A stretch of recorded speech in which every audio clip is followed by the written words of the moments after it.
I think we'll have a lot of time next week to talk about basketball. Right now, I feel good about our team. I think everybody's enthusiastic. The foundation we've built this year, and guys getting ready to play as we get back together, even in smaller groups. But really, on my mind, on their mind, on a lot of people's mind, I think has been what's been going on, in our country. I think, I've been very proud of our players, and, Donovan, his postings on social media, Jordan Clarkson, seeing Jordan marching in Los Angeles, other guys in our team that have been doing different things in their communities and in this community. And for them to express themselves, intentionally, thoughtfully, about the things that are important to them, both individually and in society at large, is something that it's good in and of itself. And I think also it's thought-provoking. And for myself, I know, listening to them, the opportunities that we've had as a coaching staff to have dialogue about race, about social injustice, racial reform, across a variety of topics, has been enlightening. I think we're all learning from one another. For myself, again, the Coaches Association, all 30 coaches in the NBA have been really passionately committed to doing what we can do to make an impact on the situation and make a lasting impact. So a lot of things that have been on our thoughts and yours as well. And I think the biggest thing that where I begin, at least, is with, the issue of education. And when I say that, to the extent that we're able to educate ourselves, beginning with ourselves, it provides us the opportunity to have those conversations that otherwise may be more uncomfortable.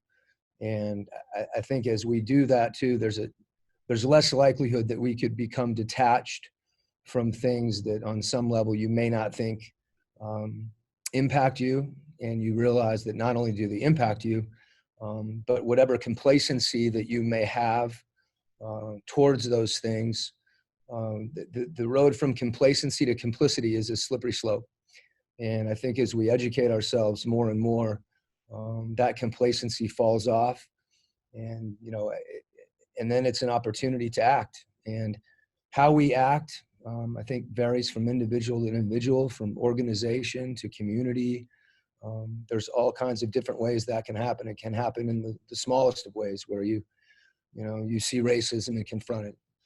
Certainly it happens what we tell our kids and what they see, what our children see us do, how they see us behave. And so again, as we learn more about specifically the issue of racism and how we can combat it and what that means to all of us, to not detach and not become complacent, and see which ways we have an opportunity to impact the situation in a lasting way. So just some thoughts on where we are. And as I said, basketball, as important as basketball is to all of us, it's not only a living, it's a profession. Sometimes it's an identity.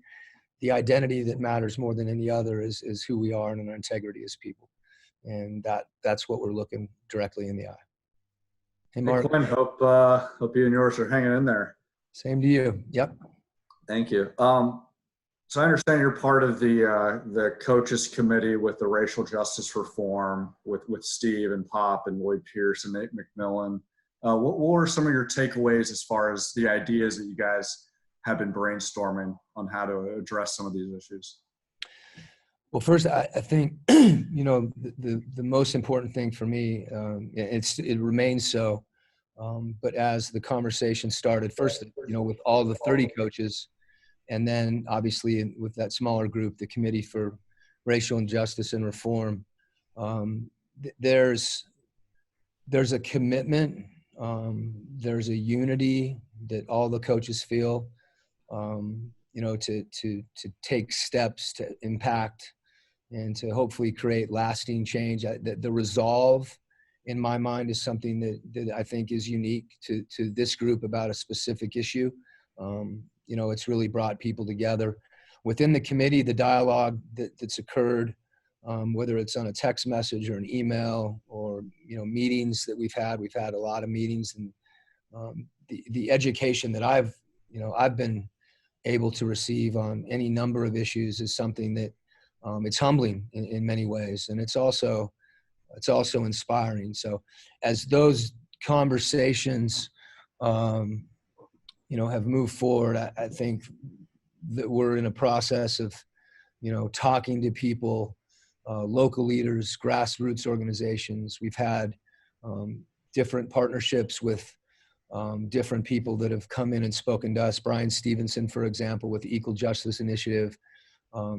So that dialogue, first and foremost, I think is going to give birth to some opportunities, do some good things. As far as some of the specifics go on that, I think there's been a real point of emphasis to gather information, to really be thoughtful, where when we do decide that there's things that we want to really be able to impact and act on, that there's clarity on what those things are. But it's been a great opportunity for me, and I emphasize the committee, but really the NBA coaches as a whole, that's been the topic of the meetings that we've had too. And I think someone like Lloyd, Dave Fizdale, you mentioned Pop and Steve, Stan Van Gundy, JB Bickerstaff, all those guys on the committee are people that I think have thought about these things in a very significant way, and are really determined to do some good things that can impact where we're going forward and for a long time, hopefully. You guys, as collectively as a group, the coaches, the players, the NBA as a whole, are you guys looking forward to the platform that the NBA's restart will provide for you guys in terms of keeping the conversation going in terms of social justice and racial reform? Yeah, Tony, I think, some of the dialogue about, playing and the potential that, the NBA playing could be a distraction from other issues that I think we would agree are more important. That said, I do believe that, as a big part of us playing is that opportunity, as you mentioned, and to have that platform. And you mentioned both the NBA and the Players Association, as well as the coaches. And I think, from the coaching standpoint, we've had players in this league that have exercised their individual platforms for a long time, and they've done great things. And the NBA has been socially conscious in a lot of ways. I think we're at a point now where that's even more important. And to the extent that us as coaches want to both support the players and also do what we can do individually in addition to what they're doing, I think that's very important to us, to not just leave these issues and these platforms to the players, that we can assist with that as well. But ultimately, to the extent that we're all there together, I know there'll be a lot of thought and dialogue around various things that can happen that will help educate people, that will continue to raise awareness, that will keep the awareness that has been raised, where it is, and then hopefully take it higher, and that we can really take steps to assure that the conversation that's taking place doesn't stop happening. And that's one of the great things about having an opportunity to play on a stage that we will, and that can be something that I think people are going to be very passionate about trying to achieve that. Hey Q, good to see you. Hey Eric, how are you? Good, thank you. Just to kind of dovetail off of Tony's question, the league had announced that, for any player who decided that for whatever reason they didn't feel comfortable, whether that be because of coronavirus or because of the social justice things going on, that there would be no penalty for, not wanting to report. Have you had any conversations with any of the guys along those lines? Anyone express, just, hey, how do you feel about this possibility? Have you talked to any of the players about things of that nature?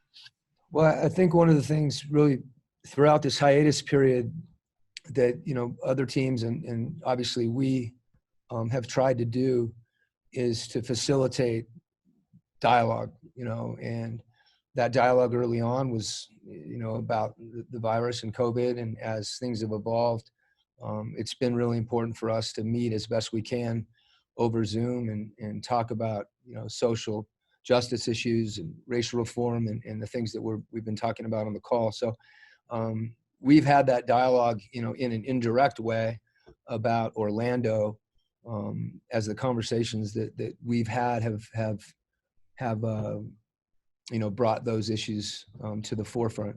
So I don't know that there's, you know, first of all, I should say, I think all of our players and our coaches and our organization as a whole have respect for the players' individual right to make these decisions based on their personal convictions, whether it be health-related, family, or social issues. So I don't know if I'm answering your question perfectly, but I guess I'm saying that I think that all those factors are things that are embedded throughout, you know, the decision-making process and have been talked about in the Players Association and talked about, you know, as a group. So as of right now, you know, our group is going to be intact going to Orlando, but we'll also continue to have that dialogue because I think those things are obviously, you know, as you talk about basketball, there's things that are bigger than basketball. So everybody's navigating this together, and obviously the league's done all the research on the health side. And as we said earlier, Tony's point about the opportunity to come together and have a platform down there, that's I think in the forefront of a lot of guys' minds as well.